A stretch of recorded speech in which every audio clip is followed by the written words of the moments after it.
Welcome to the Health by Haven podcast. I'm your host, Haven Quinlan. If you're a multi-passionate wellness enthusiast, then you're in the right place. I'm obsessed with learning as much as I can about the wellness world, and I want to share that with you. Each episode will dive into various aspects of health and wellness through inspiring and informative guest interviews with some solo episodes thrown in. Tune in for all things health, and let's have some fun, shall we? Justice Kelley is a NASM Certified Personal Trainer, Women's Fitness Specialist, Pre- and Post-Natal, and PN1 Nutrition Coach. Her love of fitness began in childhood and led her to play collegiate volleyball. After working in the sport and retail industries, Justice realized her calling wasn't in corporate America, but in movement.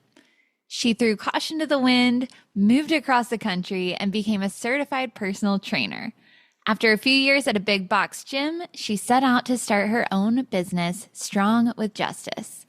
In the episode, we talk all about the winding path that led Justice to becoming an entrepreneur and a personal trainer. We discuss her favorite workouts, taking big leaps of faith without a plan B, and finding purpose and passion in life. I know you guys are going to adore Justice just as much as I do, so give this conversation a listen and her fitness app a try. Justice, thank you so much for coming on the Health by Haven podcast today. I am just so excited to chat all things fitness and wellness and personal training with you. Thank you for having me. I'm very excited to get to chat and learn a little bit more about you because I stumbled upon you through social media. And so for people who are listening who maybe have not found your page yet or don't know you in person, can you give us a little bit of background, introduce yourself, tell us a little bit about what you do? Sure. My name is Justice. I am actually a Denver native. And so I've been living in Jersey City for the past 4 years and then New York for 2. I actually was a collegiate volleyball player. And so fitness was kind of always something that's been ingrained into my life. And I didn't realize it was something that I even wanted to make a career until it kind of stumbled upon me, to be honest. And I feel like I am someone who's very confident in a gym setting because of my background in sports. I've even competed in a pageant and have a trainer before. And I would just want everybody to feel the same kind of confidence that I feel walking into a gym setting. But beyond that, feeling strong and confident just in their bodies, in their lives. I think there's so much that translates over from being in a gym and having a fit or a healthy lifestyle that carries over into so many aspects of our lives. I feel the exact same way. We are so aligned in that. So I'm just so thrilled to be chatting with you. Okay, so you actually kind of started to answer my next question for you is that I saw that you played volleyball in college, which is so fun. I danced in college. So it was nice to, like have that group environment and kind of like scheduled workouts and everything. But going back even before that, like, did you grow up in an active family? Were sports always a part of the picture? And then you kind of alluded to this, but tell us a little bit more about like what it was like to play in college and then how you decided, oh, wait, like I want to make a career out of this. Sure. So growing up, I did play 7 different sports. I've done everything from like T-ball. I played a summer of baseball with the boys when I was in high school because our softball coach like quit. Oh no. And my dad happened to be the head baseball coach at my high school. So I played a summer league with the boys. I was a gymnast for 7 years competitively, brown belt in karate. So I've done just about everything. I ran track. I don't really love running, so we pulled out of that. But going into my freshman year of high school, both softball and volleyball were part of the same season, whereas in middle school, they were on different seasons. So I kind of was met at a point of like, okay, well, which do I like more? What do I want to play more? And it was volleyball. And I am actually, for high school, I was probably like the height that I needed to be for the position that I played. I was middle blocker. But when the opportunity came to play in college, I didn't go to a big school. There was no way I was playing volleyball at my height as a middle blocker for a D1 school. I also didn't play club like a lot of the other girls had until my junior year of high school. Mm. And being able to play in college was definitely a different mindset, I would say.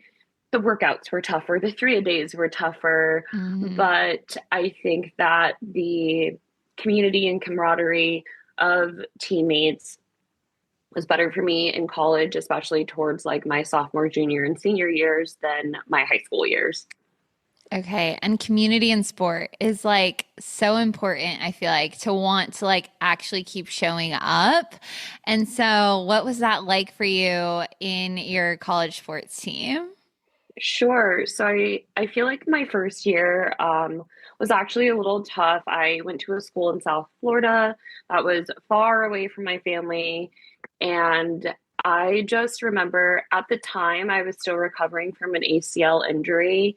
Um, the coach that I had at the time was not necessarily, she had a rule of like not playing freshmen. Okay, that's your rule. It is what it is. Hmm. Um, we just did not get along very well. And so I actually quit my spring season of my Hmm. freshman year and going back to the camaraderie and just having a good group of girls to play with. That summer, she quit. And I got called from a couple of the girls and they're like, please come back. And I'm like, yes, absolutely, because you were not the problem. And so that made my experience then going into my last 3 years just so much better. I've had some incredible teammates. You know, when I went through hard things with my family, like they were there. And we just had really great bonds throughout the years that I played. Yeah. Well, I mean, any coaches or fitness trainers or group fitness instructors that are listening, I think that's like such a testament to show like how important the environment that you're creating is, because it can be like the best part of someone's day. It can be like their safe space in their community, and just seeing like a change in coach, like how different it made your Yes. experience. Okay. What did you study in school? So I studied entertainment, sport, and promotional management, and I minored in marketing. I thought that I was going to work in the sports industry, probably on the sponsorship side. I had a professor who was the adjunct professor for entertainment, sport, promotional management, who was just an absolute gem. And I loved all the work that we were doing. I loved the ideas of being able to put together a pitch deck and bring that to a brand or a company and show them their return on investment for putting up ads. I loved the idea of like putting together events, and that has honestly translated over to what I get to do now. But I really thought that I was going to stay in the sport industry, and I did end up working for the Florida Panthers hockey team, who just won the Stanley Cup Woohoo! again, right out of college. But I quickly found out that that was not what I wanted to be doing for the rest of my life. Okay, you and my husband have similar backgrounds, I think, because Interesting. he thought he wanted to work in baseball and got a similar degree, and then decided, you know what, this is actually like my leisure time. Like I don't want to make it my job. But so yeah, Right. don't tell him that I woohooed for you because he's a big Rangers fan. But Sorry. yeah, yeah, it's okay, it's all right. So when you decided, like, wait, this is actually not what I want to do, tell us a little bit about like coming to that decision. I feel like a lot of times on the show, we're talking about like job transitions and maybe Mhm. taking like a non-traditional career path. And I talked to a lot of entrepreneurs as well. So when you decided like, okay, maybe this is not the line of work that I want to be in, did you immediately start like, you know what, I'm going to start my own personal training business, or where did it go from there? So it was something that I knew already in my heart that like this is not what I want to be doing, but the decision was made for me. That was the only time I've ever been fired from a job, and it was really heartbreaking at the time because my grandmother also passed away the same day that I was let go. Oh goodness, I'm so sorry to hear It was a that. hard day, thank you. But I was able to find just so much peace knowing that one, I got to spend a ton more time with my family like during that time. Um, Two, I wasn't happy there. It was reflected in my work, and that was the reason why I was let go. Um, and it just allowed me a lot of time to sit and think about like, what do I enjoy and how can I make an impact? And that didn't really come until much, much later in life in my career. I worked in retail after that. I worked at Victoria's Secret in Palm Beach Gardens. And then a year later, I actually moved to New York and was at the Victoria's Secret on Fifth Avenue.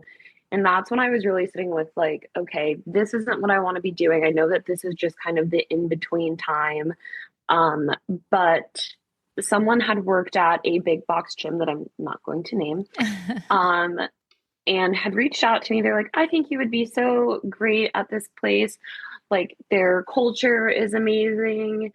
This is now the second or third time that I have had someone kind of speak personal training into me. Mm. My personal trainer, when I competed for Miss Florida USA, also had spoken to me about it before and was like, I think you would be really good at this. Like, you're comfortable in a gym, you're really great with people. And I was just like, no. But now that this was like another second or third person kind of just throwing it out there, I was like, okay, like, I do love the gym. I do really love people and I love helping people. Let's see how it goes. I applied, I interviewed, I took my certification exam, and I very quickly found out that, yeah, this is what I'm supposed to be doing. And it wasn't until after the pandemic that I took the transition into entrepreneurship. Okay. Thank you for sharing all of that because I think like a lot of times, we see people's like middle or their like success and we don't ever Yeah, see like all of the things that may have been they seem like roadblocks or setbacks or like yeah, changes. And I think that's so important to like shed light on and that the fact that you like kept I don't know, like coming around to this thing. It was like clearly so meant for you and you guys have to go and follow her on social because you can see that like how you said like what do you enjoy and how can you make an impact? Like I feel like we should all be thinking about that in our professional fields and like really trying to find like our passion and our purpose. So that's so yeah. amazing. Oh, thank you. You're welcome. You're welcome. Okay, so talk to us then about you worked at a gym for a while and then you said you made this transition during COVID. That's like so scary.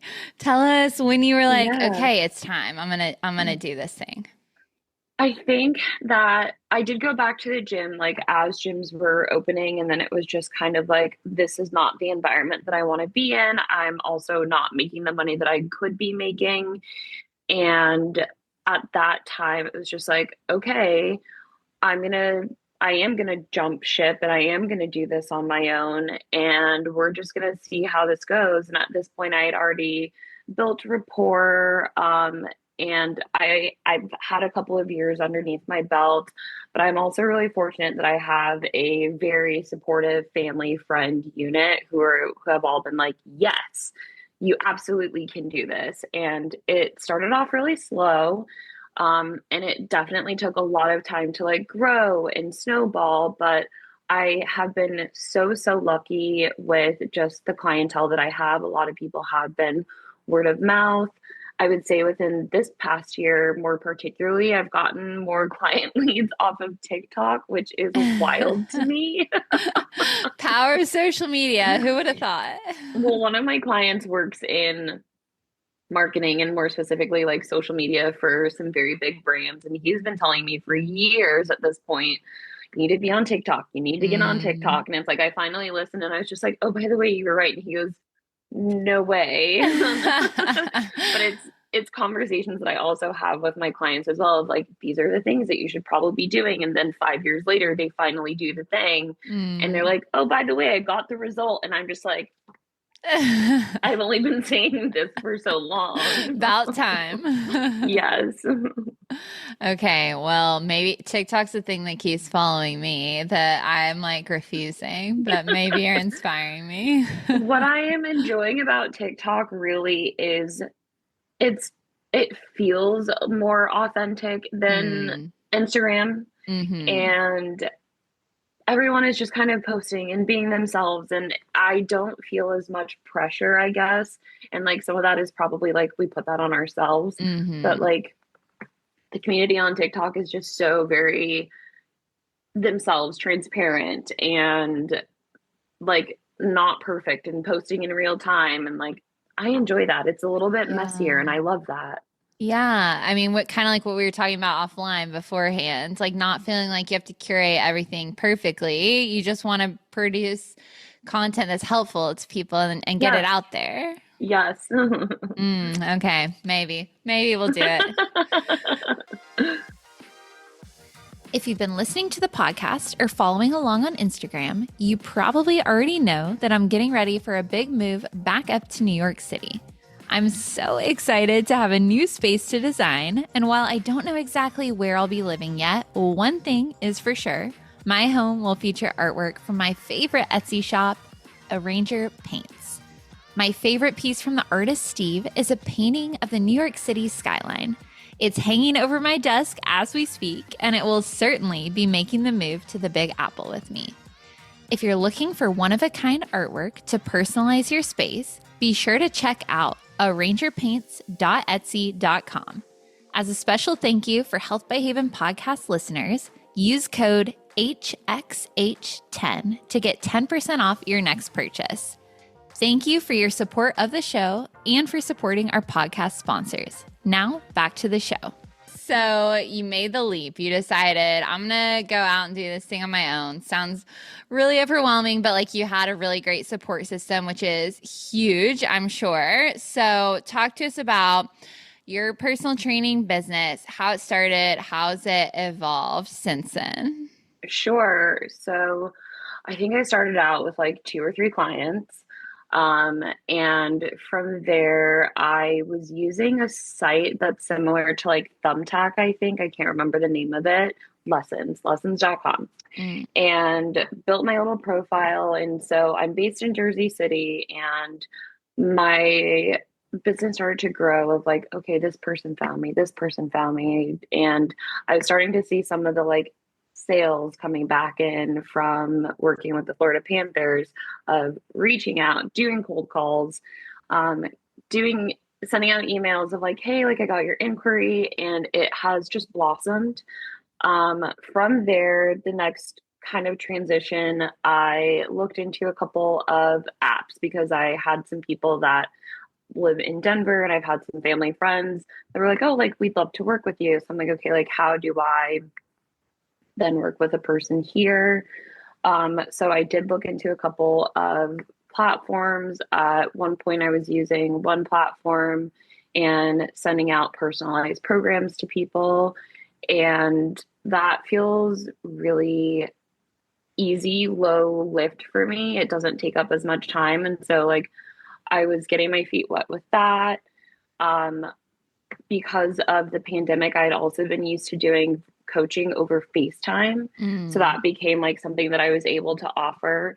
I actually had some clients that travel really often. So they were able to still keep up the routines with me, whether they were in California, or I had trained one of my clients while she was out and like living in London for a couple of months at one point. mm-hmm. Um, and so I've been going all these kind of different avenues, trying to decide like what is it that I enjoy most.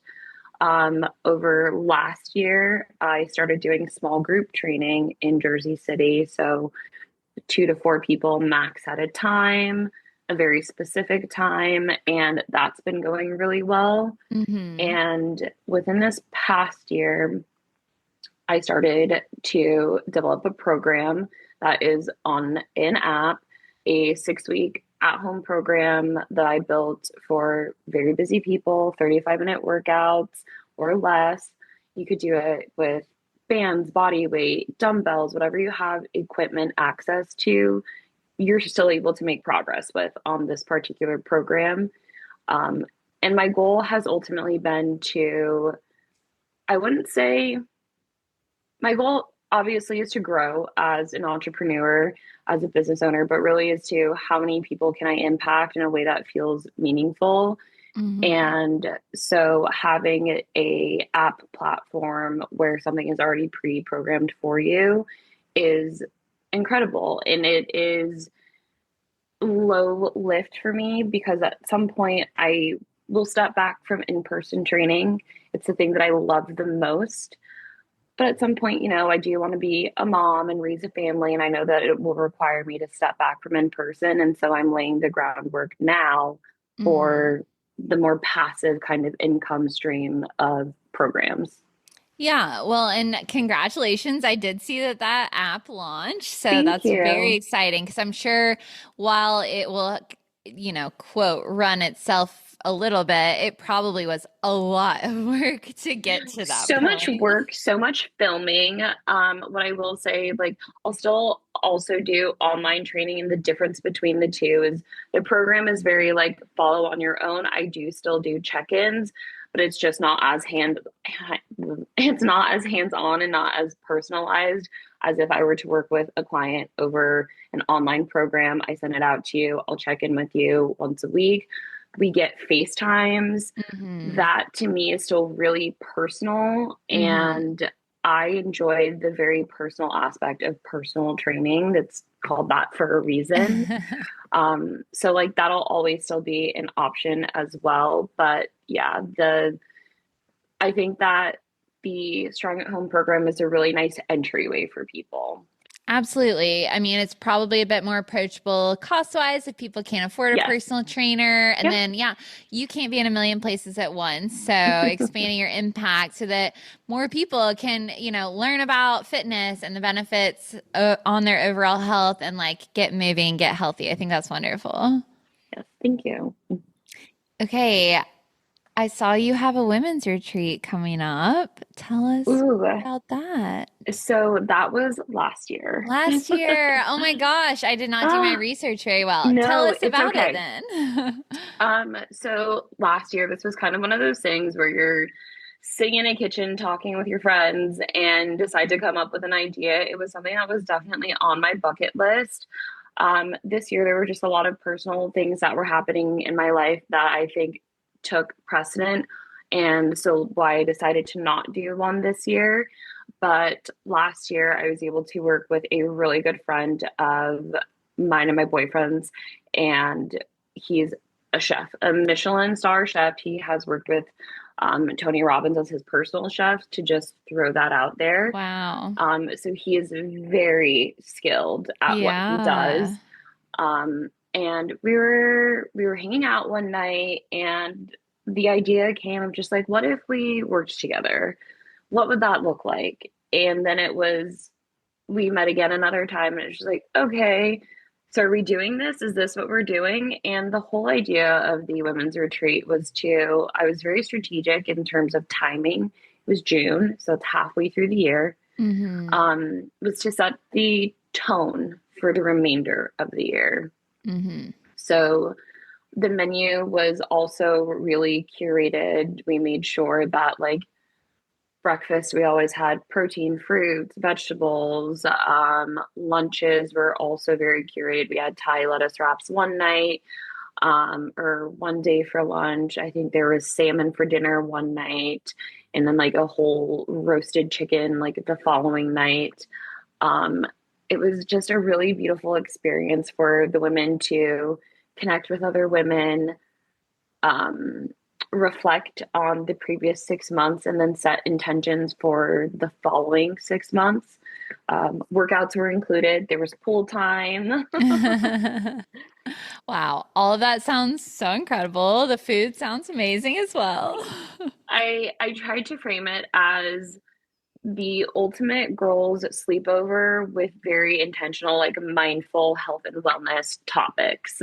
Yes, I love that because I sound like I'm being a dead horse, but or like talking on repeat, but like it's all so interconnected, like the nutrition and the mindfulness and the fitness. So I'm sure that that was just such an amazing experience. It was, and I'm looking forward to next year's. Yeah, so stay tuned, everyone. Yes. So fun. Okay, if people are listening and they're like, actually, I really relate to your story, and I'm in this, say, corporate job, and it's just not filling me up and lighting me up, and I'm really good at communication, and I'm really comfortable in the gym, like maybe I should explore being a personal trainer. What would you tell them? This is really funny timing because not about like personal training, but going from a corporate job to doing something a little unconventional. My dad is actually in this position right now, and we were just on the phone right before hopping on here. And I go, it's not coincidence to me that, this is kind of the space that you're in right now, and you have a daughter who literally took a leap of faith. And he Yeah. goes, oh, you're right. And so I think that if you are someone who is great at communication, you do love the gym and you're passionate about people, give it a go. And I also think that you need to kind of like sit with yourself and decide, like, sit with yourself and come to terms with like, what is it that you want to be doing? And then give yourself permission to go after that.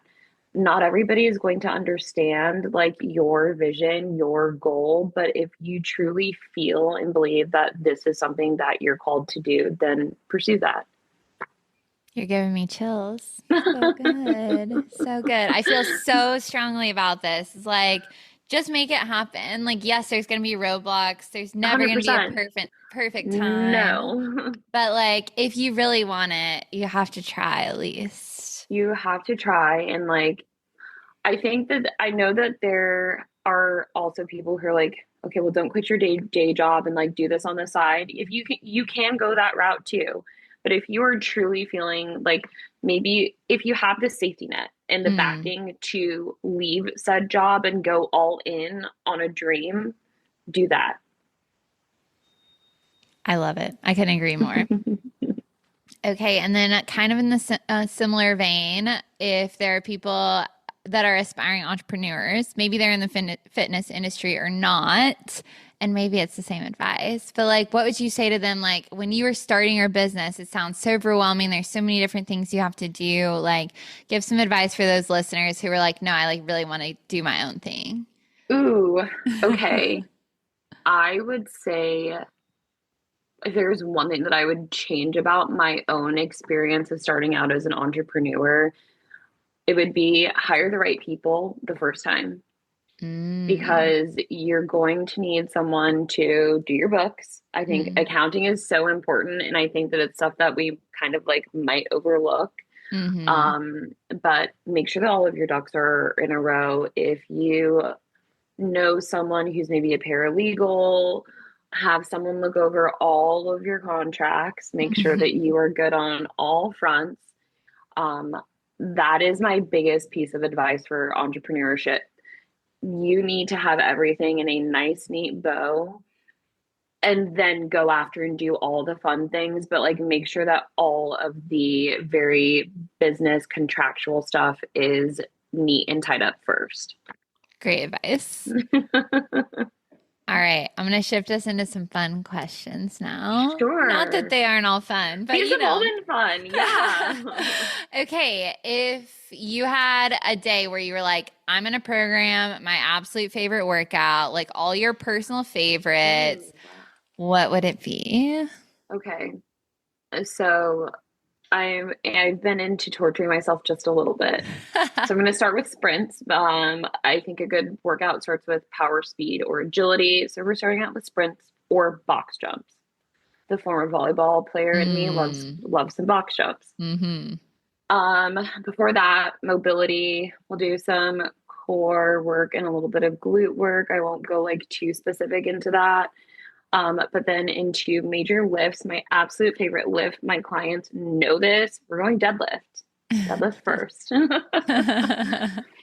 Um, then after that, I would go into a little bit of like an upper body strength. So we'll do some narrow chest presses, heavy Mm, weights. Um, from there, because I still want to work the glutes a little bit, we can do some side lunges, mm. followed by some cable kickbacks because we're still on glutes. And then I would end out the day with lat pull downs and some bicep curls to shoulder presses. We didn't hit everything, but we hit like mostly everything. Yeah, it sounds like a killer workout. So good. Okay, what's your favorite food? Or you could tell us like your Oh, last meal or last day if you can't pick one.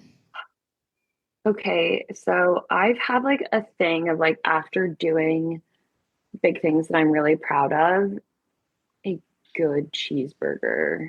Oh, nice. Do you have any favorite Yeah. spots in Jersey City?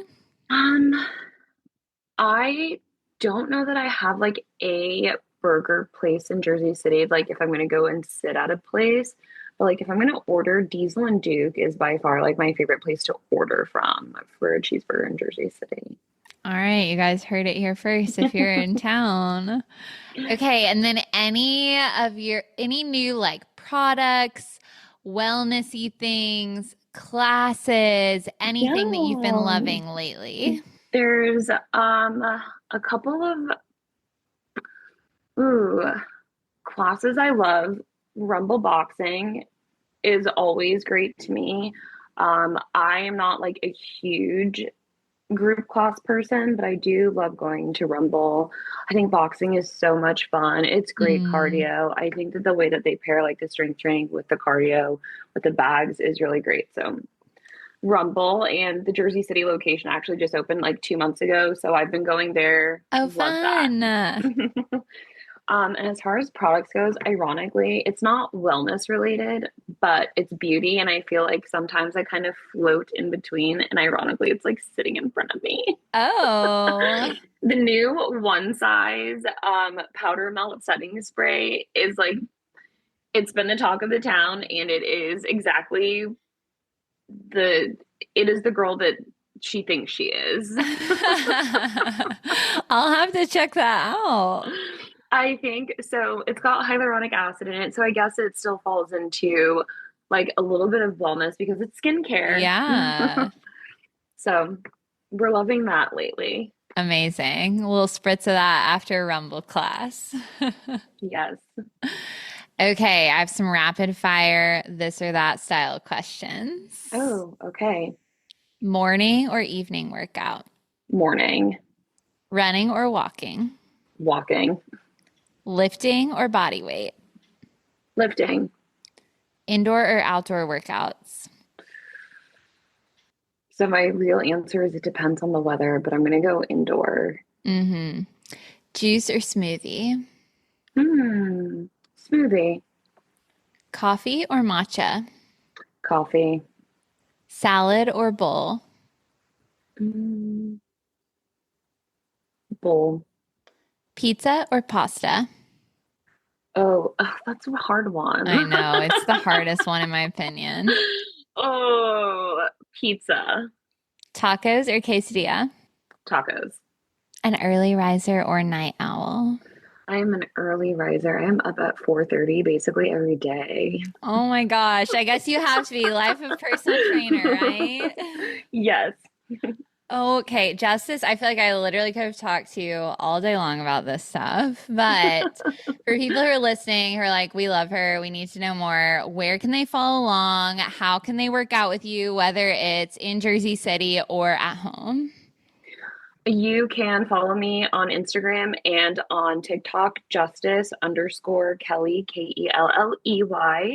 And unfortunately, you cannot work out with me in Jersey City at the moment. My books are closed, but you can download the Strong by Justice app for the Strong at Home program, or you can send me a little DM and we can work with a one-on-one online custom program.